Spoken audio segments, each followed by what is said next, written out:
भ्रष्टाचार वाले मामले में आप सब लोग हमारे साथ खड़े हों, उनका साथ दें, सनातन का स्थापना करें।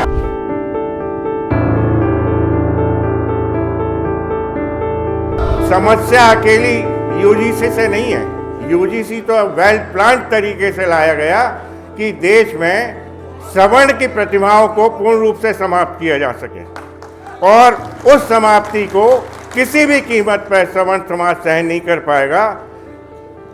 समस्या जात बिरादरियों के आधार पर बनाए जाने वाले कानूनों से। उत्तर प्रदेश की राजधानी लखनऊ में ब्राह्मण समाज का एक बड़ा कार्यक्रम था। इस कार्यक्रम में बीजेपी, कांग्रेस और अन्य दलों के नेताओं को भी आमंत्रित किया गया था, और इस कार्यक्रम में ग्वालियर के एडवोकेट अनिल मिश्रा साहब भी मौजूद थे। मंच पर वो जब बोल रहे थे और उन्होंने पहले शंकराचार्य अभिमुक्तेश्वरानंद सरस्वती को लेकर सवाल खड़े किए, और उसके बाद जब उन्होंने यूजीसी एक्ट पर बोलना चाहा और यूजीसी एक्ट पर अपने विचार रखे, उसके बाद हंगामा खड़ा हो गया।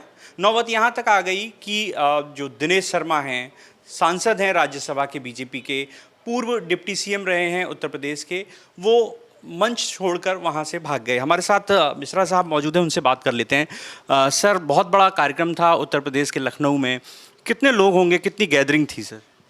गैदरिंग मोर देन 1000 तो थी, क्योंकि बड़ा ऑडिटोरियम है और गेस्ट भी बहुत ज़्यादा थे वहाँ पर। तो गेस्ट में सभी पार्टीज़ के प्रतिनिधि थे वहाँ, चाहे वो सपा हो, चाहे कांग्रेस हो, चाहे बीजेपी हो। बीजेपी के 90% थे लगभग, जिनमें वर्तमान डिप्टी सीएम का भी नाम था, बाकी विधायक थे, काफ़ी मंत्री भी थे, कलराज मिश्र थे। तो इस तरह से काफ़ी लोग थे वहाँ, और मेरे को भी इनवाइट किया था तो मैं भी गया था। सर, कुछ वीडियो देखे हमने कि जब आप बोल रहे हैं, पहले आपने शंकराचार्य जी के साथ जो हुआ, अभिमुक्तेश्वरानंद सरस्वती, उसको लेकर सवाल खड़े किए।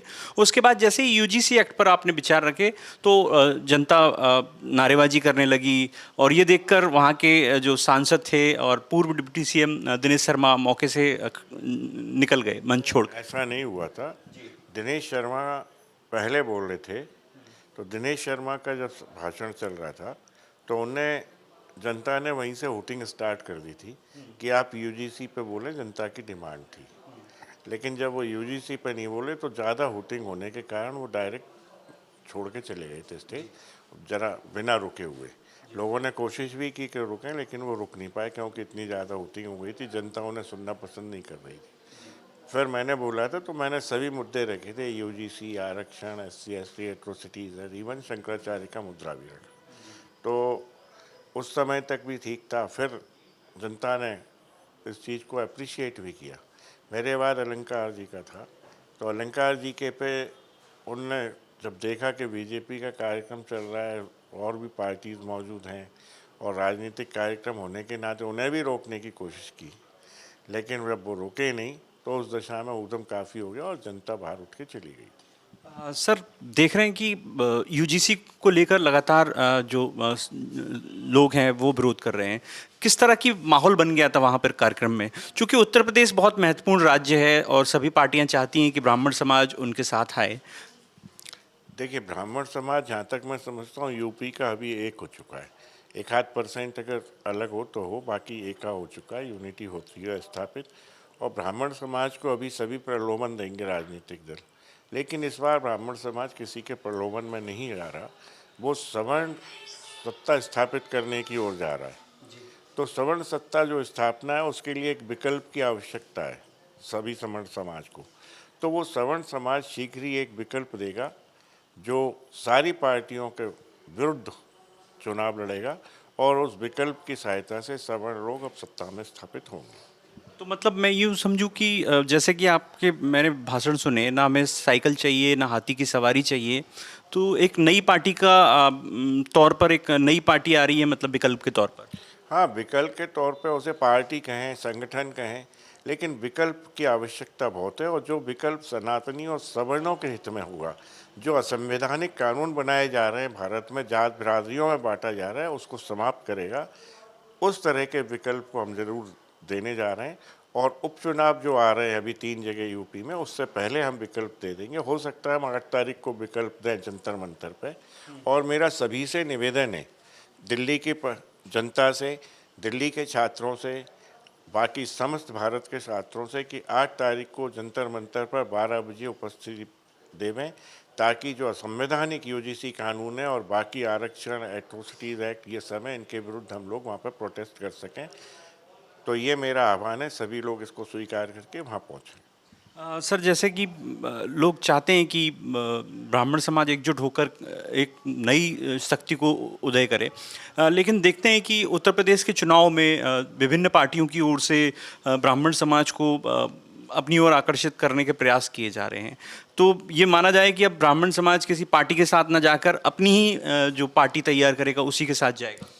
ब्राह्मण विद्वान है, बुद्धिजीवी है। ब्राह्मण सभी को लेके साथ चलने का आदी रहा है और सेक्रीफाइस करने का आदी रहा है, बहुत सेक्रीफाइस किए। तो आज ब्राह्मण उस स्थिति में आ चुका है कि अब ब्राह्मण सभी सवर्णों को समेट के चलेगा और सारे सवर्ण मिलके अपनी स्वयं की सत्ताएं स्थापित करेंगे, क्योंकि राजनीतिक दलों ने सवर्ण का जितना अपमान किया है 78 सालों में, किसी बिरादरी और जाति का नहीं हुआ है। पर्टिकुलरली ब्राह्मण सबसे पहले टारगेट पे आता है, जिसे गालियां दी जाती हैं, जिसके साथ अत्याचार किए जाते हैं, उसका पतन किया जाता है, शमन किया जाता है। तो अब ब्राह्मण और सवर्ण दबेगा नहीं, सनातनी होने के कारण सनातन की स्थापना करेगा। असंवैधानिक जितने कानून हैं उनको बिल्कुल समाप्त किया जाएगा, भारत में समरसता लाई जाएगी, साथ ही सवर्ण सत्ताएं बैठेंगी। अब हमें और किसी सत्ताओं की आवश्यकता नहीं है। सर, मेरा एक सवाल ये भी है कि यूपी में इस विरोध से स्पष्ट तो हो गया है कि वहाँ का जो ब्राह्मण समाज है वो कुछ और चाहता है।